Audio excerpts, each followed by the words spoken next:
Hi Guntur కారం trailer అయితే నిన్న రిలీజ్ అయింది. ఓవరాల్గా అయితే ట్రైలర్ బాగుందండి.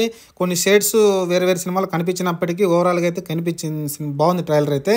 ఏదైతే మనం సాంగ్స్ రిలీజ్ చేసినప్పుడు చాలా డిసప్పాయింట్ అయ్యారు. మహేష్ ఫ్యాన్సే కాదు, మిగతా ఆడియన్స్ కానీ, చాలా న్యూట్రల్గా ఉండే ఆడియన్స్ కానీ చాలా డిసప్పాయింట్ అయ్యారు.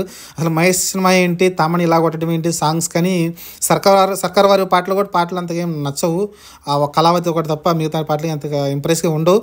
కానీ గుంటూరు కారం కూడా అదే రిపీట్ అయింది మళ్ళీ. ఓవరాల్గా అయితే చాలామంది విమర్శలు వచ్చినాయి. అనిరుద్ధిని పెట్టుకున్న బాగుండేది అనిపించింది. కానీ ఫైనల్గా అయితే ట్రయల్ చూసిన తర్వాత అయితే ఓకే, త్రివిక్రమ్ అయితే మంచిగా స్టోరీని పెట్టుకున్నాడు సినిమాలో.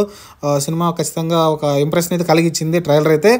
ఎవరైనా ట్రయల్ చూసినాకైతే ఖచ్చితంగా మన మహేష్ బాబుని ఇంతకుముందు చూడని షేడ్స్ అయితే కనిపించినాయి. ఓవర్ మాస్ కనిపించాడు. ఇంతకుముందు సిగరెట్లు తాగాడు కానీ తక్కువ, తర్వాత పోకిరి తర్వాత మానేశాడు అనుకుంటాను. ఇప్పుడు మళ్ళీ అయితే బీడీతో స్టార్ట్ చేశాడు.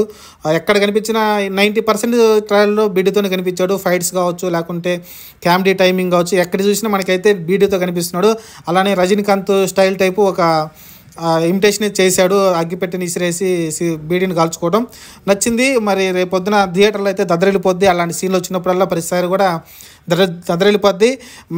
మహేష్ బాబు ఒక క్లాస్ హీరో, ఫ్యామిలీ హీరో, కానీ ఒక మాస్ హీరోనే, కానీ మాస్గా అయితే ఎవరు చూపించలేదు. ఇక్కడైతే మాస్గా అనిపిస్తుంది. మన మహేష్ బాబుని అయితే మాస్ని చూపిస్తున్నాడు త్రివిక్రమ్ అయితే. కొన్ని డైలాగులు కూడా బాగున్నాయి. ఆ సినిమా కొన్ని పంచి డైలాగులు బాగానే ఉన్నాయి. అలానే స్టోరీ వైజ్ కూడా కనిపిస్తుంది మనకు, క్లియర్గా కనిపిస్తుంది.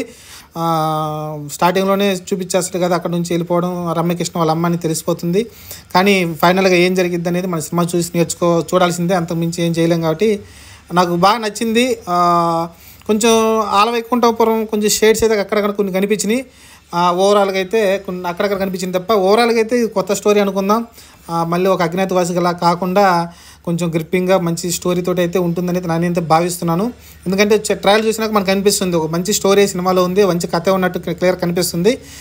సినిమా అయితే హిట్ కొట్టబోతున్నాడు. నాకు తెలిసి ఈ ట్రయల్ చూసిన తర్వాత ఖచ్చితంగా ఫస్ట్ ప్రయారిటీ, చాలా సినిమాలు వస్తున్నాయి, సాయిందేవ్, స్వామిరారా, అలానే హనుమాన్ వస్తున్నాయి. కాబట్టి ఫస్ట్ ప్రయారిటీ ఖచ్చితంగా మహేష్ బాబు సినిమాకి ఇస్తారు.